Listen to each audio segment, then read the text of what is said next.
नमस्कार दोस्तों, मैं राज पांडे, आप देख रहे हैं RCN टुडे। आइए जान लेते हैं अभी की बड़ी खबर, मुख्य समाचार के बारे में। वीडियो को पूरा देखने के पहले वीडियो को लाइक शेयर करना मत भूलें। वीडियो पसंद आए तभी लाइक करें। अगर आपको वीडियो पसंद नहीं तो वीडियो को डिसलाइक कर दें, क्योंकि आपके एक लाइक और डिसलाइक से मुझे मोटिवेशन मिलता है। मैं आपको ऑथेंटिक जानकारी देता हूँ। आपका कर्तव्य बनता है कि वीडियो को आप जब भी देखें तो लाइक डिसलाइक ज़रूर करें। वीडियो बहुत पसंद आए तभी चैनल को सब्सक्राइब करें, अन्यथा चैनल को सब्सक्राइब ना करें। चैनल को जब भी सब्सक्राइब करें तो बेल आइकन दबाएं, ऑल पर सेलेक्ट करें, जिससे हमारे वीडियो का नोटिफिकेशन आप तक सबसे पहले पहुंच जाए, वीडियो को आप सबसे पहले देख पाएँ। सबसे पहले हम बात करेंगे बिजली संकट को लेकर। बिजली संकट बरकरार, यूपी में 5000 मेगावाट उत्पादन प्रभावित। महंगी बिजली खरीदने के बाद भी किल्लत, गाँव व तहसील मुख्यालयों पर कटौती। मैं आपसे बताना चाहता हूँ, उत्तर प्रदेश के कई ऐसे ज़िले हैं जहाँ पर बिजली बहुत कम आ रही है। मैं आपसे बताना चाहता हूँ कि 5 से 6 घंटे बिजली आ रही है। गोंडा में, बस्ती में, सिद्धार्थनगर में, गाजीपुर में इत्यादि ऐसे ज़िले हैं जहाँ पर बिजली बहुत कम आ रही है। गाँव की स्थिति बस से बदतर है। गाँव में 5 से 7 घंटे बिजली रहती है। ऐसी स्थिति आ गई है। और मैं आपको बताना चाहता हूँ, यह स्थिति कोयले की कमी के कारण हुआ है। और 70 साल का रिकॉर्ड देखें, जैसा कि बीजेपी के द्वारा कहा जाता है कि 70 साल में देश बर्बाद हो गया, तो मैं आपसे बताना चाहता हूँ कि 70 साल में इस तरह की कमी नहीं आई थी। आप आंकड़ा उठाकर देख लीजिए और महंगाई को देख लीजिए, किस तरह से महंगाई चरम पर है। सब कुछ बेचा जाएगा तो महंगाई बढ़ेगी। आपको बता दें, एयरलाइन बेच दिया गया, रेलवे बेचा जा रहा है। रेलवे का जो टिकट है 5 रुपये में पहले मिलता था, अब वह 50 रुपये में मिलेगा। हवाई यात्रा अगर आपको करना होगा तो पहले अगर आप 3000 रुपये में करते थे, 4000 रुपये में, तो आपको 8000 रुपये देना पड़ेगा। ऐसी स्थिति आपको देखने को मिलेगी। जब बिजली को भी बेच दिया जाएगा तब क्या होगा? तब जो है बिल जो आपका 150 रुपये आता था वह 500 रुपये आएगा। ऐसी स्थिति आपको देखने को मिलेगी भविष्य में। आप इंतज़ार करिए, 2023 से यह नज़ारा आपको देखने को मिलेगा। 2014 से लेकर 2021 तक क्या बदला है आप लोगों को मालूम होगा, और भविष्य में क्या बदलने वाला है यह भी आपको मालूम होगा, तो मुझे बताने की आवश्यकता नहीं है। कोयले की कमी पूरे भारत में है। अब इसकी पूर्ति कैसे की जाएगी या तो वक्त बताएगा, लेकिन मैं आपको बताना चाहता हूँ कि बिजली की समस्या आपको चुनाव में कम देखने को मिलेगी, लेकिन चुनाव के बाद 2023 लास्ट तक किस तरह से बिजली रहेगी, बीच में कटेगी आएगी, कटेगी आएगी, इस तरह की स्थिति आपको देखने को मिल सकती है। तो इस पर सुधार कैसे होगा आप लोग कमेंट बॉक्स में ज़रूर बताएं। और आप लोग बताइए कि आपके गांव में कितनी बिजली रहती है और महंगाई से कितने लोग प्रभावित हैं। आपकी राय हमारे लिए अति महत्वपूर्ण है। अगली अपडेट है कि 30 नवंबर 2021 तक मिल जाएगी छात्रवृत्ति। तो आप लोगों के लिए खुशखबरी है। आपकी कक्षा 9 और 10 के छात्रों की छात्रवृत्ति के लिए मुख्यमंत्री ने दिया था निर्देश। तो मैं आपसे बताना चाहता हूं, किसी को घबराने की आवश्यकता नहीं है। जल्दी आपके हाथ में आपकी छात्रवृत्ति होगी। अगली अपडेट है कि NPK खाद 265 रुपये, NP 70 रुपये महंगी। तो लगातार महंगाई चरम पर है। आपको मालूम होगा, तेल के दाम बढ़ रहे हैं, गैस के दाम बढ़ रहे हैं, खाद्य पदार्थ जितने उनके दाम बढ़ रहे हैं। इधर देखिए, खाद के भी दाम बढ़ गए हैं। जब खाद के दाम बढ़ेंगे तो खाद्य पदार्थ के दाम अवश्य बढ़ेंगे, और जब महंगाई बढ़ेगी, पेट्रोल डीजल के दाम बढ़ेंगे, तो तेल के भी दाम बढ़ेंगे। यानी कि सरसों का तेल हुआ या कोई भी तेल हुआ, आप रिफाइंड खाते हैं, सरसों का तेल खाते हैं, तो आपको मालूम होगा कि महंगाई 2014 से लेकर 2021 में कितनी बढ़ी है। 2014 के पहले का रिकॉर्ड देख लीजिए, वर्तमान का रिकॉर्ड देखिए, आपको सारी जानकारी मिल जाएगी। मुझे बताने की आवश्यकता नहीं होगी। अगली अपडेट है कि सरकार ने 6 लाख लोगों को रोजगार दिया, ऐसा रविंद्र का कहना है। रविंद्र कौन है, मैं आपसे बताना चाहता हूं।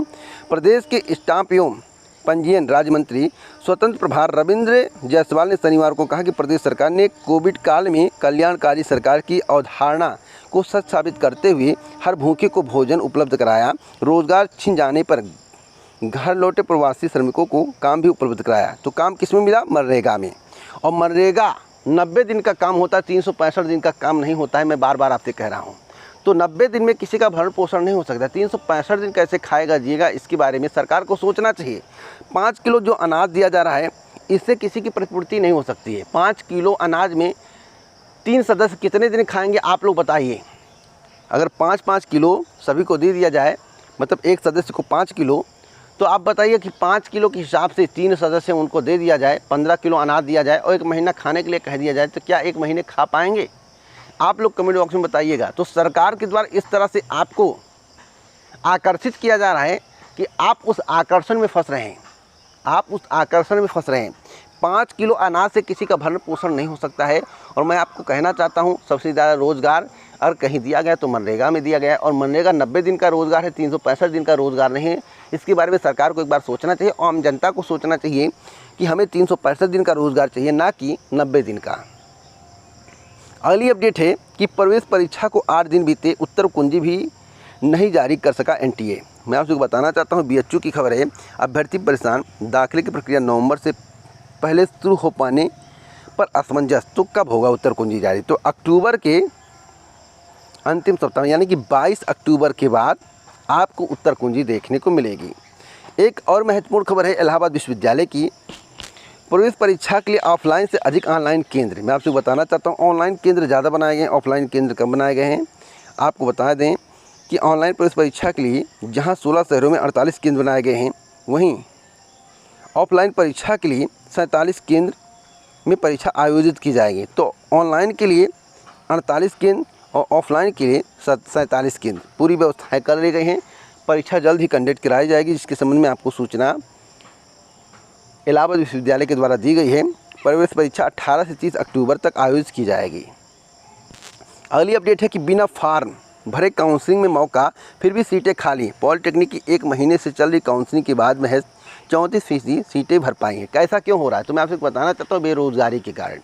सब लोग जानते हैं कि हम एमए कर लें, बीए कर लें, एलएलबी कर लें, एमटेक कर लें, बीटेक कर लें, पॉलिटेक्निक कर लें, कुछ भी कर लें, नौकरी नहीं मिलने, भटकना पड़ेगा। और मैं आपको बता दूं, बीटीसी वाले, बीएड वाले, बीटेक वाले, एमटेक वाले, एमए बीए करने वाले भटक रहे हैं। मैं साक्ष्य दिखा सकता हूँ, एक साथ में हज़ारों को खड़ा कर सकता हूँ। जो भटक रहे हैं उनको नौकरी नहीं मिल रही, नौकरी मिल रही तो 5,000, 6,000, 8,000।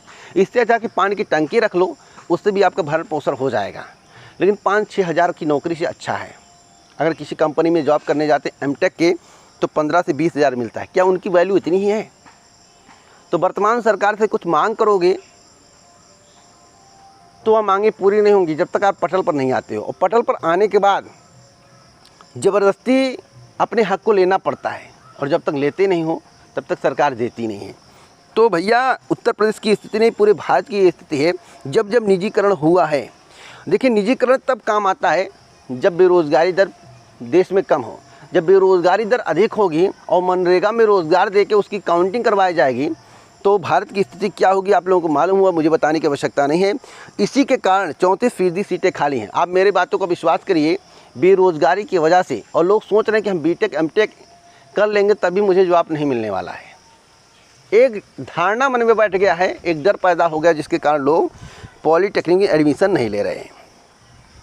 अगली अपडेट है कि दिसंबर के अंत तक बीपीएससी के द्वारा 66वीं के मेंस के रिजल्ट की तैयारी की जा रही है। 67वीं की परीक्षा जो है 12 दिसंबर को होगी प्रारंभिक परीक्षा, और 66वीं की मेंस का रिजल्ट आपको दिसंबर के अंतिम सप्ताह में देखने को मिलेगा। इसमें बताया गया, लेकिन 15 जनवरी के पहले आपको रिजल्ट देखने को मिल जाएगा। 15 जनवरी में आएगा रिजल्ट, दिसंबर के अंतिम बोला गया, लेकिन जनवरी में रिजल्ट घोषित किया जाएगा। अगली अपडेट है कि अगले हफ्ता आएगा नीट का रिजल्ट। तो अगले हफ्ता नीट के रिजल्ट की तैयारी की जा रही है। एनटीए के माध्यम से इस परीक्षा का आयोजन कराया गया था, और मैं आपको बताना चाहता हूँ, बृहस्पतिवार या शुक्रवार तक आपको रिजल्ट देखने को मिलेगा। अगली अपडेट है कि प्रदेश के इंजीनियरिंग कॉलेजों को मिलेंगे 2000 स्थायी शिक्षक। राज्य के सरकारी इंजीनियरिंग कॉलेजों में अध्ययनरत विद्यार्थियों के लिए अच्छी खबर है। जनवरी तक इंजीनियरिंग कॉलेजों में बिहार लोक सेवा आयोग से चयनित 2000 शिक्षकों की नियुक्ति जल्द होगी। इसको लेकर शिक्षक अभ्यर्थी का साक्षात्कार अंतिम दौर में है। चयनित शिक्षकों की सूची मिलने के बाद खाली पदों पर स्थायी शिक्षकों की बहाली सुनिश्चित की जाएगी। जनवरी तक कॉलेजों में सभी शिक्षक योगदान कर लेंगे। तो जनवरी बोला गया है, आप मान कर चलिए कि फरवरी के प्रथम वीक तक प्रक्रिया को पूरा कर दिया जाएगा। अगली अपडेट है उत्तर प्रदेश अधीनस्थ सेवा चयन आयोग की। सम्मिलित और अधीनस्थ सेवा चयन आयोग की मुख्य परीक्षा 21 अक्टूबर 2021 को प्रस्तावित है। लखनऊ के 29 केंद्रों पर होगी परीक्षा। माइनस मार्किंग का प्रावधान किया गया है। अधीनस्थ सेवा चयन आयोग सम्मिलित और अधीनस्थ सेवा भर्ती 2019 की लिखित परीक्षा 21 अक्टूबर 2021 को लखनऊ के 29 केंद्रों पर आयोजित करेगा। इसमें अभ्यर्थियों की उपस्थिति, मैनुअल फोटो व हस्ताक्षर की पुरानी व्यवस्था के साथ पहली बार आइरिस स्कैन, आँख की पुतली की स्कैनिंग के जरिए भी सत्यापित की जाएगी। इससे वास्तविक अभ्यर्थी के स्थान पर किसी अन्य के बैठने की आशंका ना के बराबर रहेगी। देखिए ना के बराबर रहेगी या नहीं रहेगी इसकी पुष्टि नहीं हो रही, ना के बराबर रहेगी। और मैं आपको बता देना चाहता हूँ कि यूपी SSS की जितनी भी भर्तियाँ हैं, यूपी SSS की जितनी भी भर्तियाँ, मैं आज फिर कह रहा हूँ, आप नोट कर लेना, मैं बार बार कहता हूँ, आज से नहीं 1 वर्ष से बोल रहा हूँ, 1 वर्ष से 10 महीने से बोल रहा हूँ। और मैं आपसे कह रहा हूँ कि यूपी SSS के माध्यम से जितनी भर्तियों का विज्ञापन जारी किया गया है और जितनी भर्तियां लंबित हैं और जितनी भर्तियों का विज्ञापन जारी होना है, कुल मिलाकर 10% अगर पूरा कर दिया जाए तो मैं अपने चैनल को बंद कर दूंगा। 2021 में भर्ती नहीं पूरी होगी, 10 महीने पहले से बता रहा हूँ। इस भर्ती को लटकाने का प्रयास क्यों है? इसलिए है, अगर भर्ती लटक जाएगी तो आपको एक मन में डर रहेगा कि सरकार आएगी तभी भर्ती पूरी होगी। तो मैं आपको बता दूँ, जिस भर्ती की प्रक्रिया 50% से ऊपर है वह भर्ती कभी भी निरस्त नहीं होगी अगर उसमें कमी ना पाई जाए। अगर उसमें कमी ना पाई जाए तो किसी की भी सरकार बन जाए, भर्ती निरस्त नहीं होगी, भर्ती कंप्लीट होगी। इसलिए आप अपने भविष्य का चुनाव खुद कर सकते हैं। अगर भर्ती कंप्लीट होती है तो वर्तमान सरकार बहुत अच्छी है। अगर भर्ती कंप्लीट नहीं होती, सभी भर्तियां फंस जाती हैं, तो आप सोच सकते हैं कि वर्तमान सरकार का क्रियाकलाप कैसा है। तो वर्तमान सरकार के क्रियाकलाप के अंतर्गत जो भी काम आते हैं, जैसे उलझाना, बझाना, पटकना, उठाना, तो सबको देखते हुए आपको 2022 में निर्णय लेना है या आप पर निर्भर करता है। वैसे आप अपने भविष्य का चुनाव खुद कर सकते हैं कि आपका भविष्य उज्जवल हो रहा है या नहीं हो रहा है और भविष्य में किस तरह से उज्जवल करना है। अगली अपडेट, भरे जाएंगे शिक्षकों की 20,000 से अधिक पद। 6 माह में जूनियर हाई स्कूल माध्यमिक विद्यालयों से लेकर महाविद्यालयों तक होगी भर्ती। तो यहाँ पर देखिए पूरी जानकारी दी गई है कि जूनियर हाई स्कूलों से लेकर उच्च शिक्षा तक 6 माह के भीतर शिक्षकों की कमी पूरी हो जाएगी। जूनियर हाई स्कूलों में माध्यमिक विद्यालयों और उच्च शिक्षक में शिक्षकों की 20,000 से अधिक पदों पर भर्ती की प्रक्रिया शुरू हो चुकी है। माध्यमिक विद्यालयों में तो 1 माह के भीतर भर्ती प्रक्रिया पूरी हो जाने के आसार हैं। वहीं प्रदेश के अशासकीय विद्यालयों महाविद्यालयों में भर्ती अगले 6 महीने के भीतर पूरी कर ली जाएगी। तो मैं आपको बताना चाहता हूँ कि भर्ती मई या जून तक कंप्लीट होगी। आज नोट कर लो, जो बता रहा हूँ अटल सत्य है। अगली अपडेट है, एडीसी में असिस्टेंट प्रोफेसर के 125 पदों पर होगी भर्ती, जिसके संबंध में पूरी जानकारी दी गई है। इलाहाबाद डिग्री कॉलेज एडीसी में शिक्षकों एवं कर्मचारियों की कमी जल्द दूर की जाएगी। इलाहाबाद विश्वविद्यालय शिक्षक एवं कर्मचारी भर्ती के लिए विज्ञापन जारी होने के बाद कॉलेज में भर्ती का रास्ता साफ हो गया है। कॉलेज प्रशासन शिक्षक एवं कर्मचारी भर्ती के लिए नवंबर में विज्ञापन जारी करने की तैयारी है। तो 15 नवंबर तक आपको विज्ञापन देखने को मिलेगा। कलर के भी पद आ सकते हैं। एक और महत्वपूर्ण खबर है कि सहायक अध्यापक प्रधानाध्यापक भर्ती परीक्षा आज 17 अक्टूबर 2021 से आज प्रदेश के विभिन्न हिस्सों में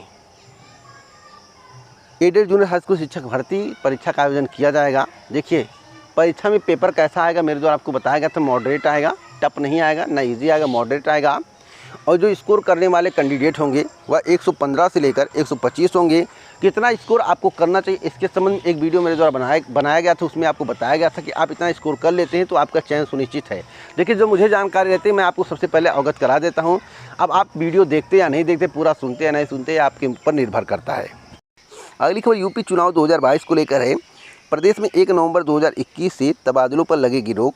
शुरू होगा मतदान सूची पुनरीक्षण अभियान। चुनाव आयोग की अनुमति से ही तबादले। मैं आपसे बताना चाहता हूं, जितनी भर्ती प्रक्रियाएं प्रस्तावित हैं या भर्ती प्रक्रियाएं चल रही हैं या विज्ञापन आने वाला है, अगर विज्ञापन आदर्श आचार संहिता लागू होने के पहले आ गया तो आवेदन प्रक्रिया पूरी की जा सकती है, नहीं तो विज्ञापन भी जारी नहीं होगा अगर आदर्श आचार संहिता लागू हो गई। दूसरी बात, लोग कह रहे हैं कि नवंबर से आदर्श आचार संहिता लागू हो जाएगा, 20 दिसंबर से आदर्श आचार संहिता लागू हो जाएगा। तो मैं आपसे बताना चाहता हूँ, जनवरी माह में चुनाव तिथि का ऐलान किया जाएगा और जनवरी माह में ही आदर्श आचार संहिता लागू होगी।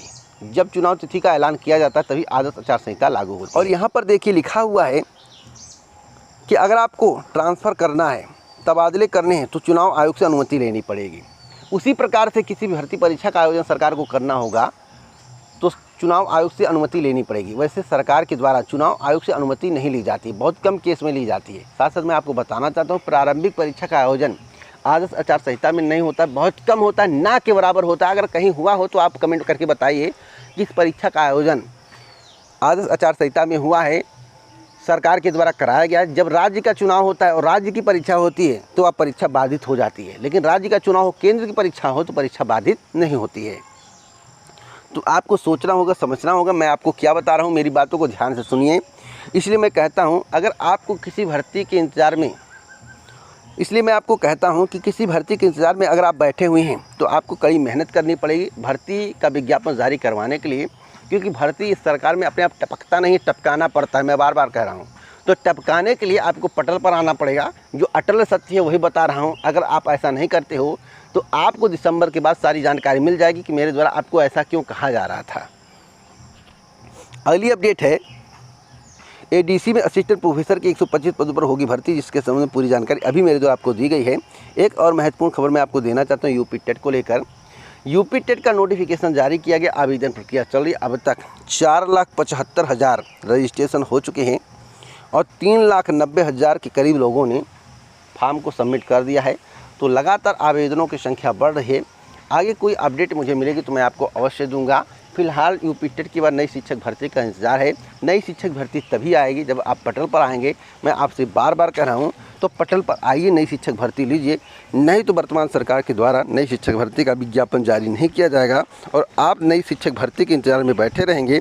और सरकार के द्वारा जो मैनिफेस्टो जारी किया जाएगा उसी में सरकारी नौकरी और रोज़गार को लेकर जिक्र होगा। तो आप मैनिफेस्टो देखिएगा कि 2017 में कितने वादे पूरे किए गए सरकार के द्वारा और 2021 में कितने वादे पूरे किए जाएंगे।